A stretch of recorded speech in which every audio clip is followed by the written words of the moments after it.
संगति से बच के रहना चाहिए, अन्यथा इसकी हमें भारी कीमत चुकानी पड़ेगी।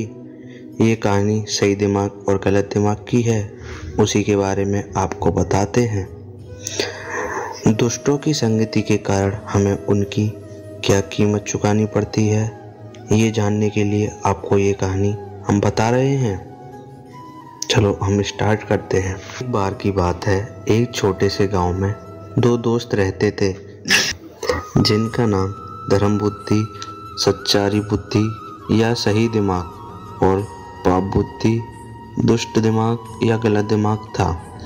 एक दिन उन दोनों में से दुष्ट पाप बुद्धि ने मन में सोचा कि वह गरीब है और उसके पास अपने लिए कमाने का ज्ञान नहीं है। उसने धर्म बुद्धि को दूसरे राज्य में ले जाने और पैसे कमाने के लिए उसके कौशल का उपयोग करने के बारे में सोचा। उसने सोचा, अगर मैं उसे सारी कमाई से बचत कर सकता हूँ तो मैं सारा पैसा अपने लिए रख सकता हूँ और खुशी से रह सकता हूँ। कुछ समय बाद वह धर्म बुद्धि से मिला। मेरे दोस्त, जब हम बूढ़े हो जाएंगे तो हमें अपना भरण पोषण करने के लिए धन कमाने की आवश्यकता होगी। हम धन कमाने के लिए किसी अन्य राज्य की यात्रा करें, क्योंकि जब तक हम दूर के राज्यों की यात्रा नहीं करेंगे, हमें हमारे पोते पोतियों को बताने के लिए कोई कहानी नहीं बनेगी। धर्म बुद्धि उनकी योजना पर सहमत हो गया और अपने माता पिता और शिक्षकों का आशीर्वाद लेकर एक दूसरे राज्यों की यात्रा की। एक शुभ दिन पर उन्होंने अपनी यात्रा शुरू की। उन दोनों ने धर्म बुद्ध के कौशल और ज्ञान के कारण बहुत पैसा कमाया। कुछ समय बाद अपनी कमाई में से खुश होकर उन्होंने घर लौटने की योजना बनाई। अपने घर जाते समय जैसे ही वे अपने गांव के पास पहुंचे, पापा बुद्धि ने धर्म बुद्धि से कहा, मित्र, हमारे लिए इतना पैसा घर ले जाना अनुचित क्यों होगा? हमारे सभी दोस्त और रिश्तेदार हमसे पैसे मांगने लगे। इससे अलावा खतरा भी है चोरी का।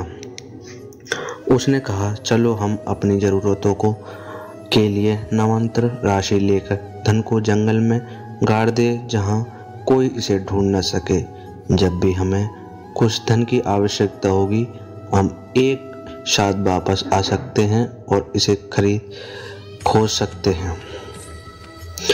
उसके बाद उसके इरादों पर संदेह किए बिना धर्म बुद्धि सहमत हो गया। उन्होंने अधिकांश धन पेड़ के नीचे गाड़ दिया और केवल मिट्टी भर धन लेकर घर लौट आए। कुछ दिनों बाद पाप बुद्धि गलत सोच वाला रात के अंधेरे में अकेले जंगल में चला गया। उसने वह सारा धन निकाला जो उन्होंने एक साथ गाड़ रखा था। सारा धन निकाल लिया और गड्ढे को पहले की तरह बंद कर दिया। वह सारा धन लेकर घर वापस आ गया और छिपा दिया। कुछ दिनों के बाद यह दिखावा करते हुए कि कुछ नहीं को हुआ है, वह धर्म बुद्धि से मिलने गया। मित्र, मेरा परिवार बड़ा है और जो पैसा मैं लेकर आया था वह पहले ही खर्च हो गया। चलो हम अब एक साथ उस स्थान पर चलते हैं जहां हमने अपना पैसा छिपा रखा है। कुछ और लाने के लिए धर्म बुद्धि सहमत हो गए और वे एक साथ उस स्थान पर गए जहां उन्होंने अपना पैसा दफना था और गड्ढा खोदा, लेकिन उन्हें पता चला कि पैसे तो हैं ही नहीं। पाप बुद्धि ने अपना सिर पीटना शुरू कर दिया और धर्म बुद्धि पर आरोप लगाना, इसमें कोई संदेह नहीं है कि यह आप ही हैं। किसी और को नहीं पता था कि हमने धन कहाँ छिपाया। आपने अपने लिए सारा धन चुरा लिया। यदि आप मुझे मेरा आधा धन नहीं देंगे तो मैं न्याय के लिए गांव के बुजुर्गों से शिकायत कर दूंगा। अंजबित होकर धर्म बुद्धि ने विरोध किया, मैंने ऐसा कोई चोरी नहीं की है। दोष मुझ पर मत दो, क्योंकि मैं एक नेक आदमी हूँ। वे दोनों झगड़ने लगे और न्याय के लिए गांव के बुजुर्गों के पास गए। बड़ों ने उसने सत्य का पता लगाने के लिए अग्नि देवता के समक्ष प्रतिज्ञा करने का कहा। पाप बुद्धि ने सुझाव दिया, अग्नि देवता के समक्ष प्रतिज्ञा करने से पहले हम पेड़ की आत्मा से गवाही देने का अनुरोध कर सकते हैं। यह एक बड़े पेड़ के सामने था कि हमने सारा धन गाड़ दिया था और यह हमें प्रकट करने में सक्षम हो सकता है कि कौन चोर है। न्यायाधीश सहमत हुए। हम एक साथ जंगल जाएंगे और पेड़ की आत्मा से हमारे सामने सच्चाई प्रकट करने का अनुरोध करेंगे। यदि वह विफल रहता है तो हम अग्नि देवता के सामने प्रतिज्ञा लेंगे। पाप बुद्धि तुरंत अपने पिता के पास गया। मैंने धर्म बुद्धि से बहुत बड़ी रकम चुकाई है और हमने इस मामले को गांव के बुजुर्गों के पास ले जाया है। आपका सहयोग मुझे बचाएगा और दोष धर्म बुद्धि पर डाल देगा, अन्यथा मैं ऐसा नहीं करूँगा। उनके पिता ने कहा, मेरे बेटे, मुझे बताओ कि मैं तुम्हारी कैसे मदद कर सकता हूँ ताकि तुम्हें पैसे से भागना न पड़े। पाप बुद्धि ने समझाया, बड़े पेड़ के अंदर एक बड़ा खोखला है जहाँ हमने पैसे गाड़े थे। आपको सुबह होने से पहले खोखले के अंदर जाना होगा।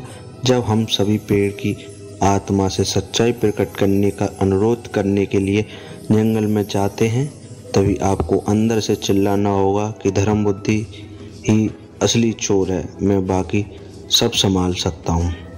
सहमति के अनुसार उसके पिता जंगल में चले गए और अगली सुबह पेड़ के खोखले में छिप गए।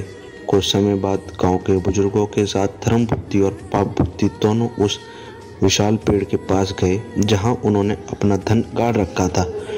पाप बुद्धि ने ऊंची आवाज में पूछा, हे पेड़ की आत्मा, कृपया हमें बताइए कि चोर कौन है, क्योंकि हमारा टकराव है और गांव के बुजुर्ग सच्चाई की तलाश में आए हैं।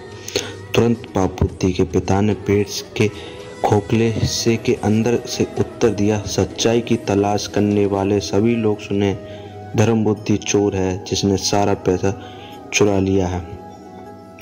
गांव के बुजुर्ग आश्चर्य थे। वे इस बात से इनकार नहीं कर सकते थे कि पेड़ की आत्मा ने वास्तव में सच्चाई प्रकट की थी।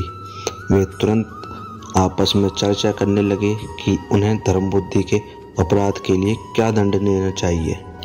इसी बीच जब धर्म बुद्धि ने पेड़ की आत्मा को ऐसी बात कहते सुना तो उसे यकीन हो गया कि जरूर कुछ गड़बड़ है। यदि ऐसे है तो वृक्ष की आत्मा असत्य बोल रही है, यह संभव नहीं है। पेड़ के खोखले हिस्से को कोई देखकर उसने पेड़ के खोखले हिस्से के सामने सूखे पत्तों और घास का ढेर लगा दिया और उसमें आग लगा दी। जब आग बढ़ने लगी तो पाप बुद्धि के पिता खोखले के अंदर से की गर्मी और धुएं को और अधिक सहन नहीं कर पाए। वह बाहर आया, उसके शरीर में जलन थी और वह दया की गुहार लगा रहा था। गांव के बुजुर्ग उस पेड़ की तरफ से बाहर आते देख आश्चर्य हुए। तुम यहाँ क्या कर रहे थे और तुम्हें क्या हो गया है? उसने तुरंत अपना अपराध कबूल लिया और गांव के बुजुर्गों को बताया कि उसका बेटा ही चोर है। इस प्रकार गांव के बुजुर्गों को सच्चाई का पता चला और उन्होंने पाप बुद्धि को चोरी के अपराध के लिए दंडित करने का फैसला किया। उन्होंने पाप बुद्धि को उसी पेड़ पर लटकाने का फैसला किया और धर्म बुद्धि की प्रशंसा की। इसलिए हम हमेशा दुष्टों की संगति से बच के रहना चाहिए, अन्यथा इस कहानी सही दिमाग और गलत की तरह भारी कीमती चुकानी पड़ेगी। दुष्टों की संगति से बचें, अन्यथा आपको इसकी भारी कीमत चुकानी पड़ेगी। Thank you.